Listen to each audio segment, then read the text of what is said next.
Greetings, Cardinal family. I'm Neeli Bendapudi, and today I wanted to talk to you about one of our cardinal principles. That's D, for celebrate diversity, foster equity, and strive for inclusion. As we all at this moment are thinking about how to be intentionally anti-racist, and certainly as a university, we're committed to being anti-racist, I thought that we would all benefit by listening to these wise and profound words from one of our own. You see, recently I asked Dr. Teresa Reed, Dean of our School of Music, to talk to members of our President's Council, a group of advisors to me. The premise behind this was that to truly be anti-racist, to celebrate diversity, we need to learn more about people, places, and experiences that may be very different from our own. And her words were so profound and so hopeful in terms of how we can come up with a new paradigm for race relations that moves well beyond tolerance for one another to genuine appreciation and friendship.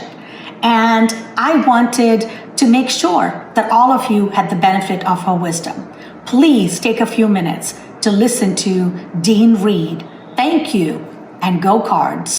Thank you again. I'm glad to share some thoughts with you that I hope will inspire a sense of optimism and a sense of possibility that transcends the racial tensions that are so prevalent in our news today. And I would talk off the cuff, but in student evaluations of 20 years, I've been told that I ramble. So I am going to be reading from a script to keep me centered, so we're not here until Friday, okay? So please observe a few things to start. Number one, I am profoundly unqualified to do this. Let me just put that out there. I head the School of Music, that's my job. Secondly, my perspective as an African American is not authoritative, but I do believe that my perspective is typical. And thirdly, whether you are white or a person of color, racist systems harm all of us, despite the differing degrees to which we're aware of this fact. In August 2010, celebrity talk radio host Dr. Laura Schlesinger, popularly known as Dr. Laura, is anyone familiar with Dr. Laura? Okay, took a call from the Black wife of an interracial marriage who was distressed at her husband's dismissal of his friend's racist remarks. Dr. Laura derided the caller for being hypersensitive, pointing out that Black comics on HBO and famous Black rappers and other entertainers use the N-word all the time. To make her point and to ask what the big deal was, Dr. Laura repeated the N-word several times in rapid succession for her national radio audience to hear. She asserted that if Black people could use the N-word, then she should be able to use it as well, and why should anyone find this offensive? It was 2010, and Dr. Laura further lamented that even with a Black president, there was, quote, more complaining than ever, end quote, from Black people. That broadcast went viral, sparking quite the firestorm. Dr. Laura lost sponsorship and within days resigned from her radio show. The flashpoint around Dr. Laura's use of the N-word underscores a common dysfunctional pattern when we attempt to communicate across our differences about race. Buried within her offensive remarks and hidden within its painful impact was a very legitimate question. And I suspect that somewhere in her heart, she really wanted to know the answer. If the N-word is so offensive, why do Black people themselves use it?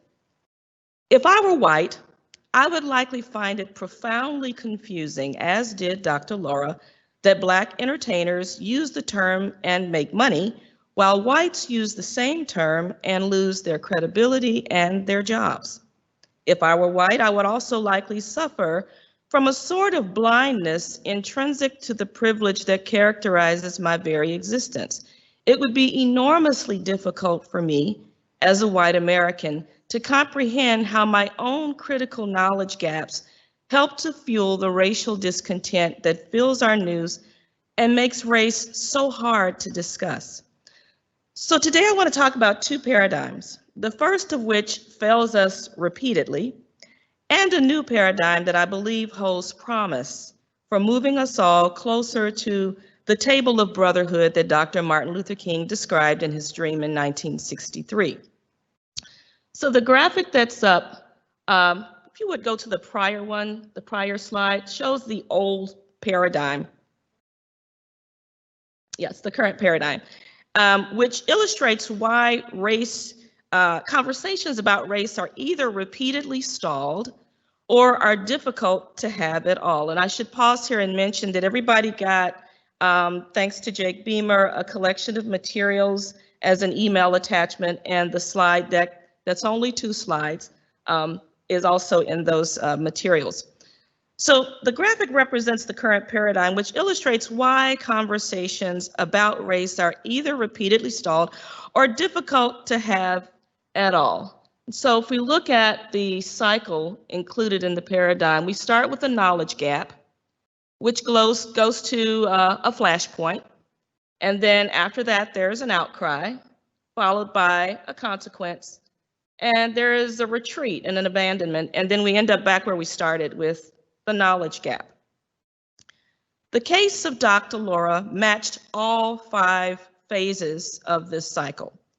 Here is a white woman who meets every metric for membership in this country's elite, yet she suffers from an acute deficiency in her knowledge about the dynamics of race.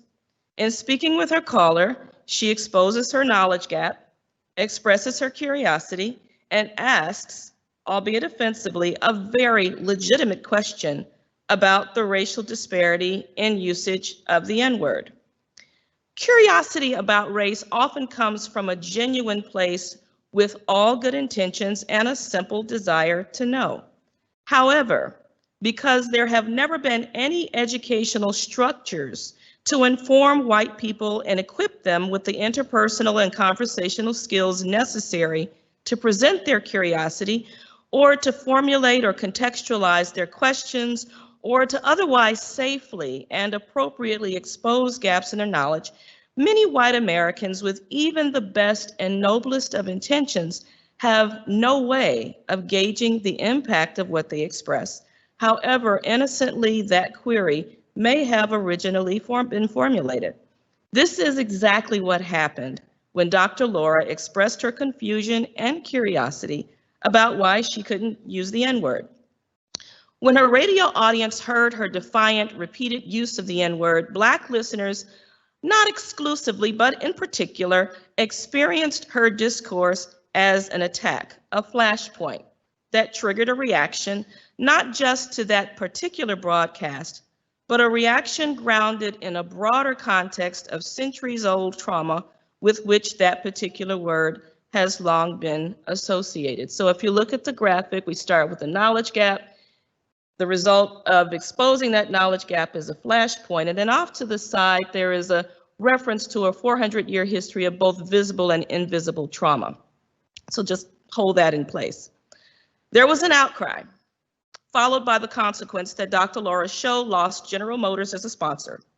Finally, she retreated by quitting her show, and in public at least, abandoning her curiosity, which brought us right back around to the knowledge gap that she started with in the first place.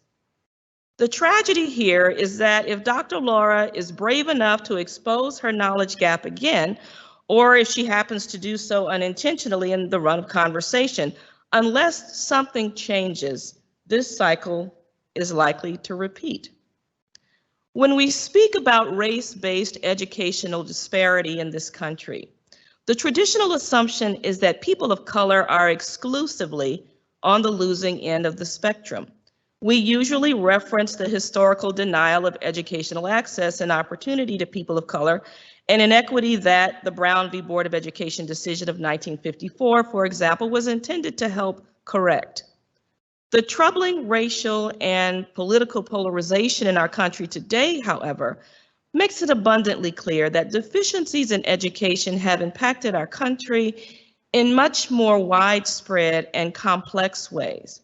Until now, relatively little attention has been given to race-based educational disparity from the opposite lens.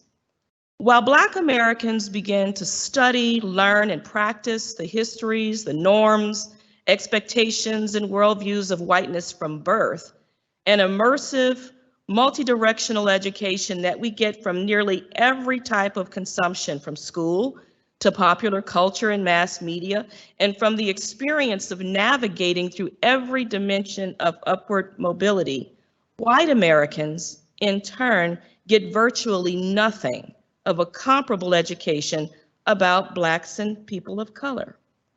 Our country's power structure makes it not only possible, but in some ways advantageous even, for white Americans to ascend to the most prominent levels of educational, political, economic, and military achievement with little to no exposure or experience that properly informs them about people of color.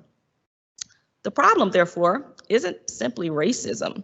The problem is widespread ignorance.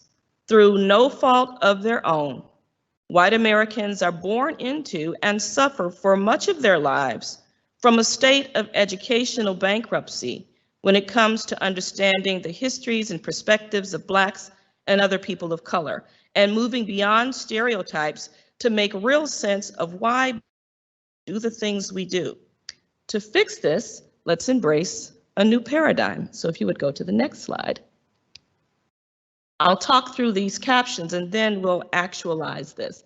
So there is the knowledge gap and Flashpoint, but instead there I say whole space for the Flashpoint, because there is again that 400-year history of visible and invisible trauma that we'll talk about in a second. But instead of going straight to outcry, we do something different. We go to what I call risk, teach, and learn. And then from there, clarity and understanding, which leads to empathy, trust, and friendship. And I say friendship because I think we've gotten it wrong. For a long time, the conversation has been about tolerance. But when it comes to human beings, I think tolerance is a pretty low bar, and I think that we can do better than that.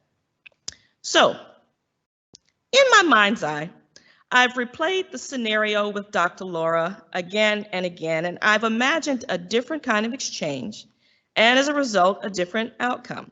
I imagined that through some weird and unlikely turn of events, I'd actually have the opportunity to meet Dr. Laura face to face.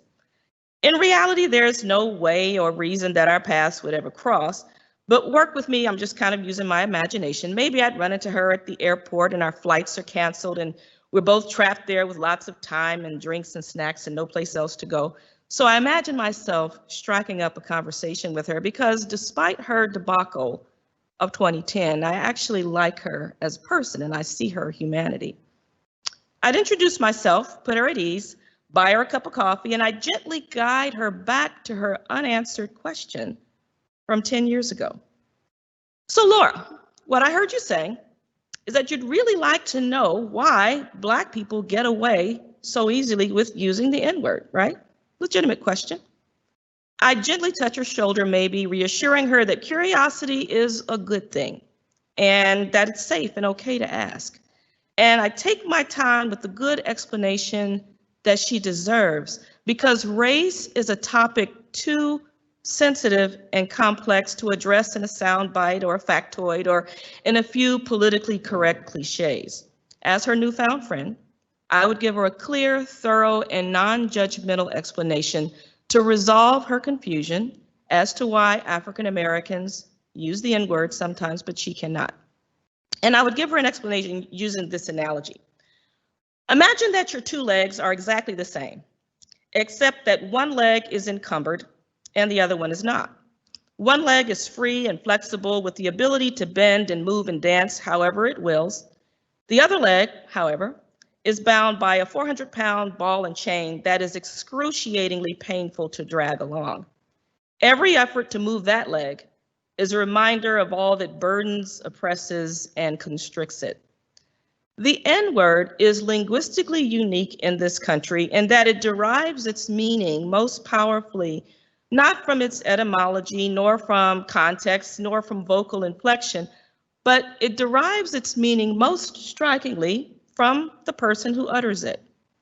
When African Americans use the N-word, it is completely deracialized. That is to say that the sting and the poison are absent.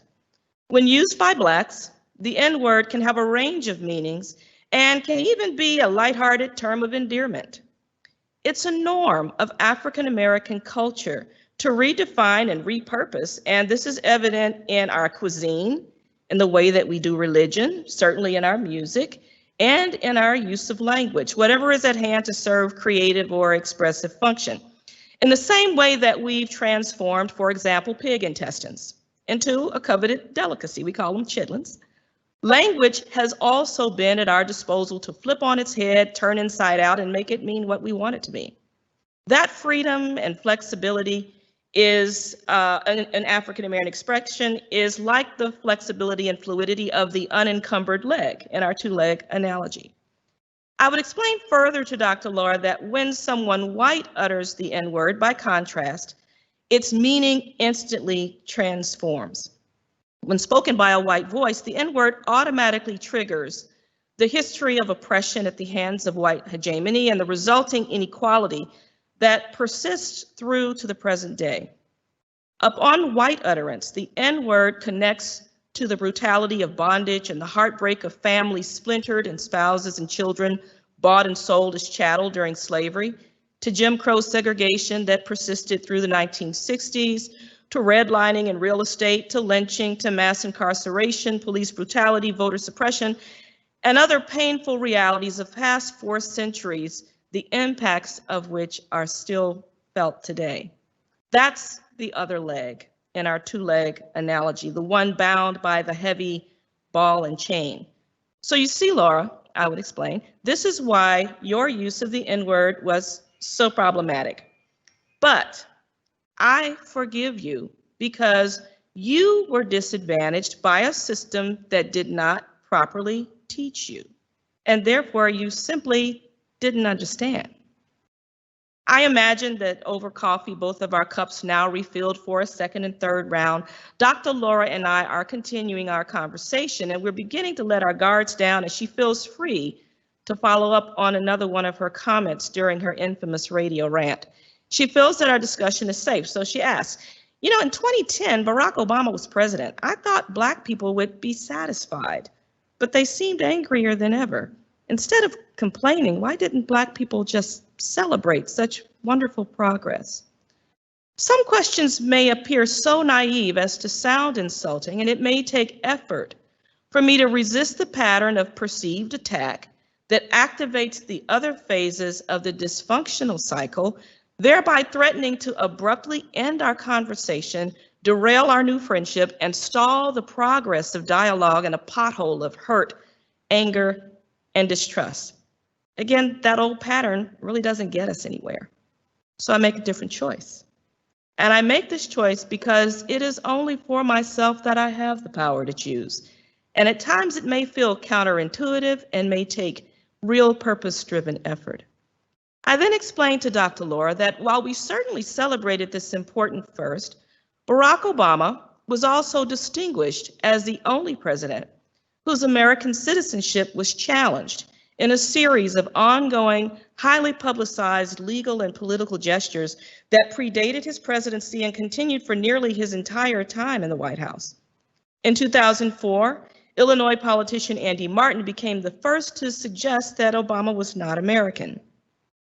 In 2008, Clinton supporters circulated emails questioning Obama's citizenship, which ultimately forced Obama to publicly release, for the first of at least 2 times, his birth certificate.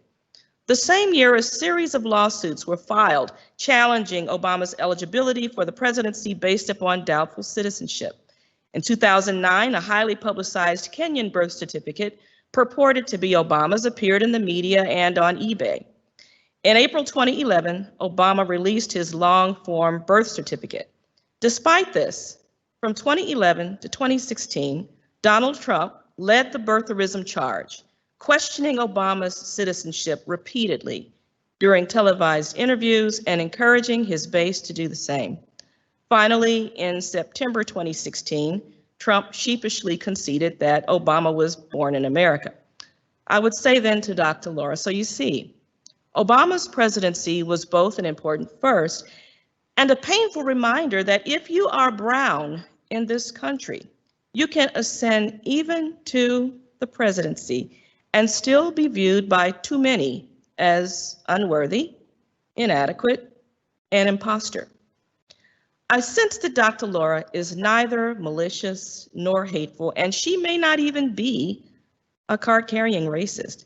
Instead, Dr. Laura's dilemma, her problem, simply put, is ignorance that she inherited from the condition of her privilege. And sitting with her here over coffee in a quiet space, I have the power, if I'm willing, to begin to address her ignorance and to help guide her in filling her knowledge gap.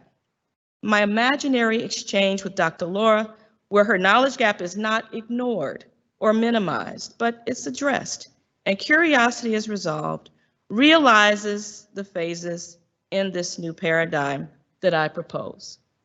Knowledge gap, they exist. Space for Flashpoint, because there's stuff in there, there's some trauma. But risk, teach, and learn. Believing that the knowledge gap was not of her own creation. It's just a factor of a system and not of people so much, which gets us to clarity and understanding, and finally empathy, trust, and friendship. And with each repetition of this cycle in the new paradigm, the knowledge gap gets smaller and smaller and smaller over time. And that is how we chip away at racism. Many of you have read the letter that I shared with my School of Music family that described a way forward on race. Since then, we've been meeting in what I call safe Saturday sessions each Saturday morning from 9 to 10:30, because that's the only time that I have, on a Zoom call where anyone in the School of Music and other interested friends can safely ask anything at all about the Black experience and receive non-judgmental response. I usually begin with some framing conversation, then we open for free dialogue, and I conclude each session with a list of bare facts that afford participants points of departure for doing further investigation on their own. There are other African American colleagues from the School of Music on the call, and we share our perspectives and the information we have. Maybe I'll never get to have that conversation with Dr. Laura, but I can certainly get to risk, teach, and learn with those in the unit that I serve. And in your email, the other materials that you have are materials from the first 3 of our Safe Saturday sessions that include answers to some questions and then the fact list for each week. The first question, we dealt with the N-word. The first week we dealt with the N-word. The second week, I think we talked about identity and naming. So people wanted to know, what do you call Black people? And so we did just like a really brief history lesson on that. The last week we talked about diversifying organizations, and there are a list of questions around that. So that's just a Zoom call, anybody can join. So where do we go from here? If you're someone white who finds yourself ready to access the information and the education about the Black experience that you never received, what can you do? First of all, be okay with not knowing. It's not your fault. You must recognize that racist structures depend on 2 things for their survival: the perpetuation of inequity and the perpetuation of misinformation. A racist system works both by denying opportunities to people who look like me and by denying education about me to people who look like you. Secondly, notice the Black people in your circle, and if there are no Black people in your circle in 2020, ask why that is. If you have no Black friends, I will be your friend. But notice that Black people in your circle have, to some degree, whether it's apparent or not, there is some degree of trauma there.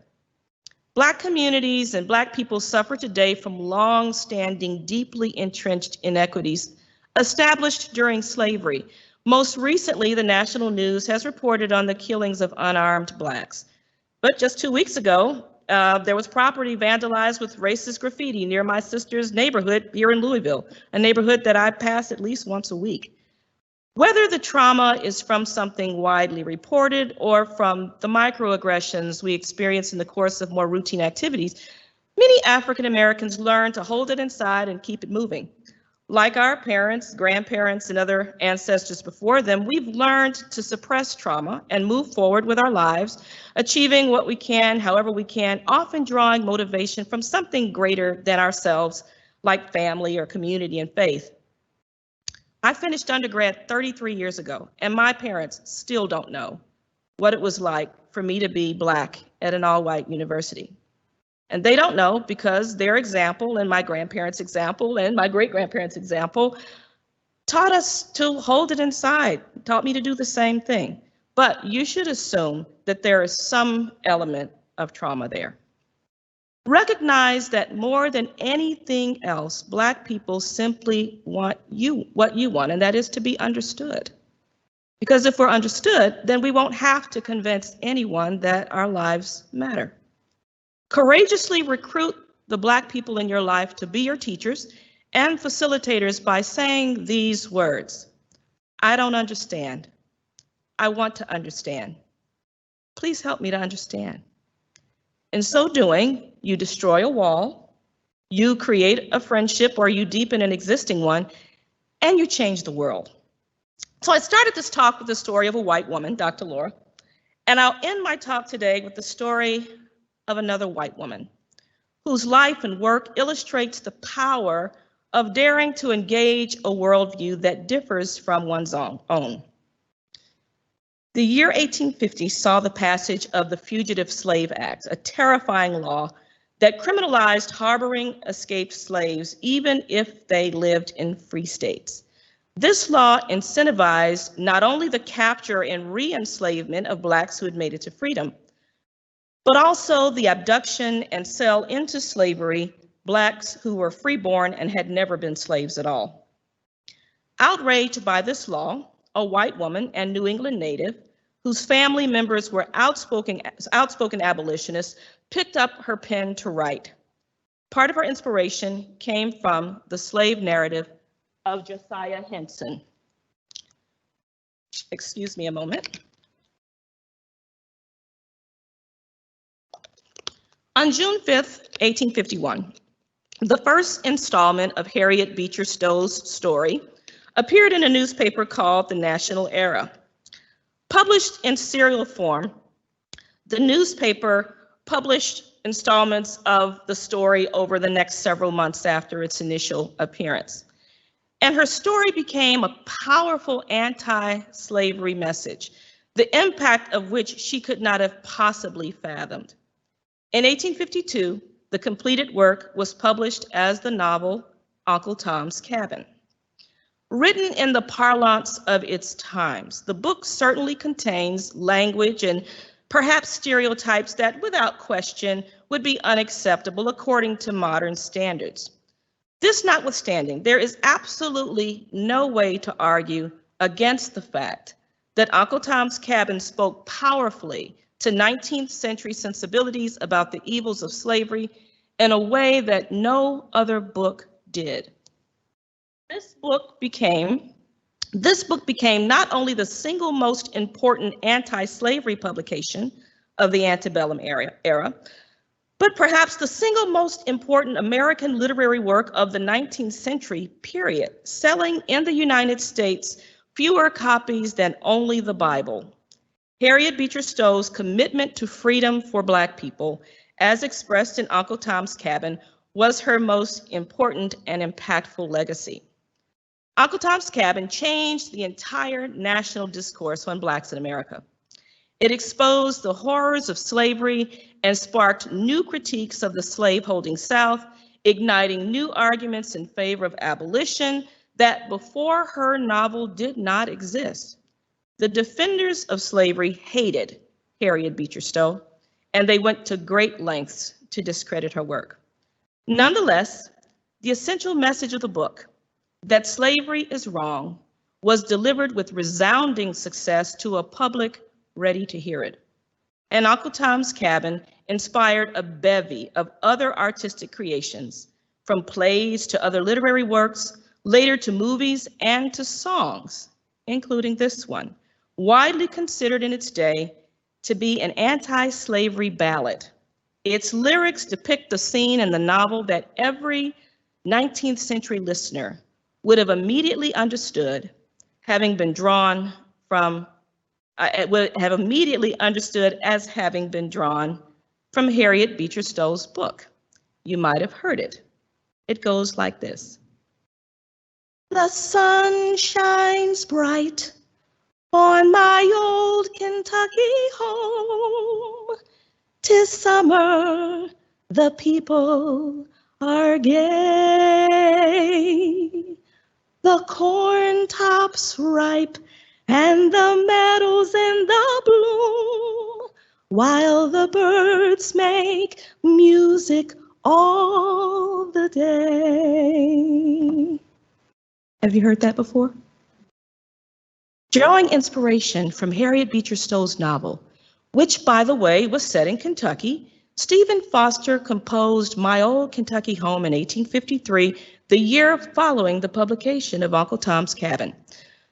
The original lyrics of the song included the term darkies, which in its day was considered more polite than the much more widely used N-word. Be warned, if you read anything from American literature or popular culture of a century or more ago, you will find a wealth of racist language. As scholars and historians, we view these works in the context of their times. We no more expect Harriet Beecher Stowe or Stephen Foster to meet our standards of diversity, equity, and inclusion any more than we would expect for King James to have translated the Bible into 21st century American English. Yet we know that images and words have power, and we're careful to avoid glorifying and perpetuating that which contradicts our values as an enlightened society. Recognizing this, in 1986, the state of Kentucky approved an adaptation of the song that removed the archaic term darkies from its lyrics. Let's not forget, though, that Frederick Douglass himself described and praised My Old Kentucky Home as one of the many expressions inspired by Harriet Beecher Stowe's work that awakened sympathies for the slave and for abolition. In Harriet Beecher Stowe's day, it was popular literature that had the power to expose societal evils and sway public opinion in the direction of justice. Here was a white woman of education and means who could have easily enjoyed a life of leisure and blissful ignorance, safely sequestered within the boundary of her privilege, but she took a risk and she changed the world. In the 1950s and 60s, it was television that had the power to expose societal evils and sway public opinion in the direction of justice, bringing us images of peaceful protesters stumbling beneath the weight and force of water hoses and vicious attack dogs. And in 2020, it's the smartphone that has the power to expose societal evils and sway public opinion in the direction of justice, bringing us images of unarmed African Americans gasping for breath beneath the weight of an officer's knee. So let's join together to create new images for our descendants. Let's tackle our knowledge gaps together. Let's be brave in the face of our flashpoints and triggers and our trauma, and let's adopt a new paradigm and get to risk, teach, and learn and create a better world. Thank you.